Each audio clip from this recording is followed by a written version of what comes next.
I'm on my way to meet Alex Brotherton, the man behind the YouTube music promotion channel Uplift Music. I'm hoping he can answer a few questions to help people out there that may want to start a business of their own. I'm Mitch Lowell, and this is the man behind the music. My name's Alex Brotherton. I'm the man behind Uplift Music. Alex wasn't allowed to show me all of his channel statistics, but I did get to see some of them. He has nearly 20,000 subscribers, as well as nearly 9.3 million views. So what is it that you do? I find unknown artists through the internet on websites such as Spotify and SoundCloud, and then I get them in contact with record labels, who then get them onto websites such as iTunes and other sales platforms. You have more than one YouTube channel for Uplift. What was the purpose of this and how did it help? The purpose of diversifying the channels was in order to focus the genres of music. So people subscribe for a certain song, which is usually in a genre, specific genre, and by uploading groups of songs in the same genre onto different channels, the people can pick and choose what they like instead of having a channel where one song they'll like and one song they don't like. So how did you start your network of music promotion channels? I was inspired by existing channels such as Mr. Suicide Sheep and Monster Cat, who are very famous YouTubers, and as a result I wanted to try my hand at it and help out existing artists that hadn't really broken through yet. So I basically started off by uploading songs that I'd found that I really liked. I didn't start very well because I didn't ask them for permission, which you should, but yeah, I just stuck them on YouTube and people subscribed if they liked what they heard, and it grew from there. Was it difficult starting out? It wasn't difficult to start. In fact, it gets more difficult as you go along, because the bigger you get, you realise that you need to take it seriously in terms of copyright and getting in touch with the artist for permission, because although you are helping them out by promoting them, not all of them want their music used without permission, so you do need to reach out the bigger you get. So how does it work and what do you need to do? Okay, so when you find an artist, what I usually do is try and find a way to contact them straight away before I do anything with their music. So I'll find their email address or direct message them on the website that I found them on. And then I will ask for permission to showcase them on the channel.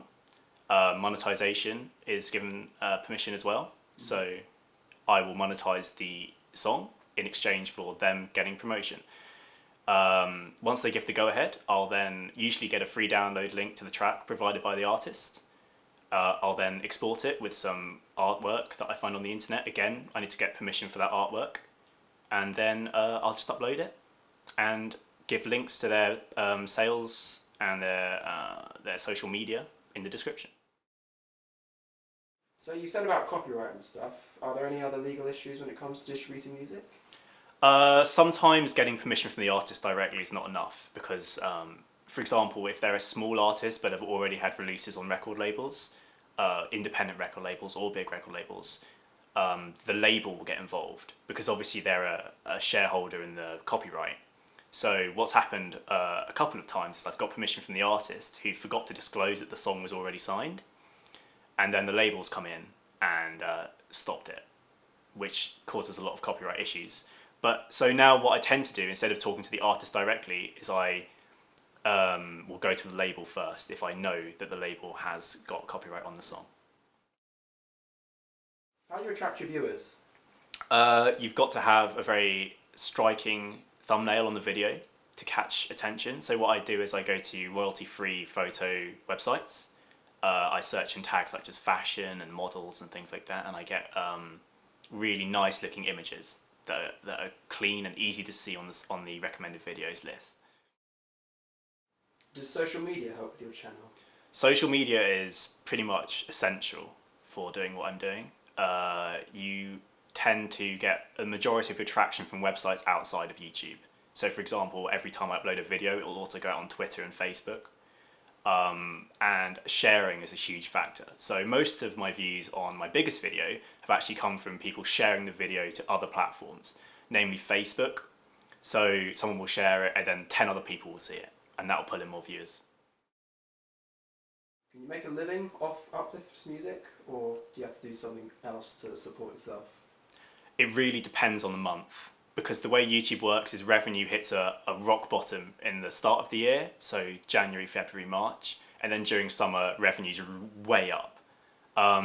Again, it depends on how lucky you get with the popularity of the video, because although you can help to increase traction through sharing and striking artwork and clean titles, YouTube is all about luck.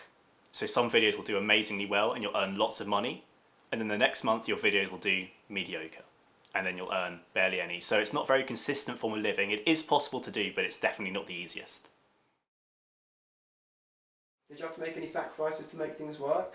I had to sacrifice a lot of my time and my sleeping schedule because artists around the world are working with Uplift Music, so Australian time zones, American time zones. So I'm often up till 3 o'clock in the morning, 4 o'clock in the morning, waiting on an email from a record label based in California or Brisbane or places like that. So yeah, lots of time is sacrificed. I sacrificed going into a job straight out of school to focus on the channel full time, and I saw massive growth as a result. But due to the inconsistent nature of the income, certain videos were demonetized due to copyright issues, and it's taking up a lot of my time. So yeah, I had to sacrifice consistent work. Do you think it was worth making all those sacrifices?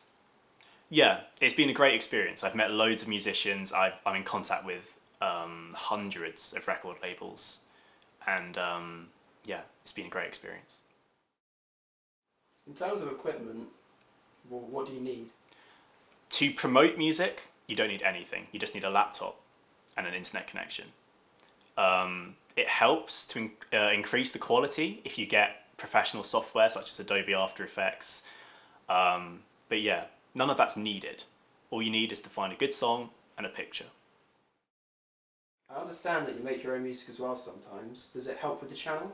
Yeah, absolutely. I get into contact with more artists and more musicians, and in turn they get featured on the channel as well. Do you have any advice for people who want to start their own YouTube channel? Be prepared to spend a lot of time doing it. It's not something you can just touch once a week. You need to be thinking about it all day, planning out what you're going to upload next, and don't underestimate the amount of work that's involved. What about for people that want to promote music?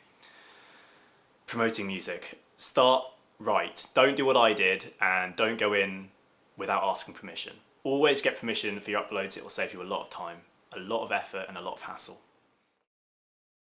And finally, do you have any advice for people that may want to start up their own small companies or businesses? Make sure you have a backup plan, because what I'm doing, the nature of it is really inconsistent, as I've said. 1 month the money will be there, 1 month it won't be. So make sure you have a backup plan in case it falls through, so you're not left in the cold. I asked Alex to make a song to see how talented he was. He told me he'd already been working on one, so opted to finish that instead. Here's what he came up with. Okay, so let's listen to the finished product.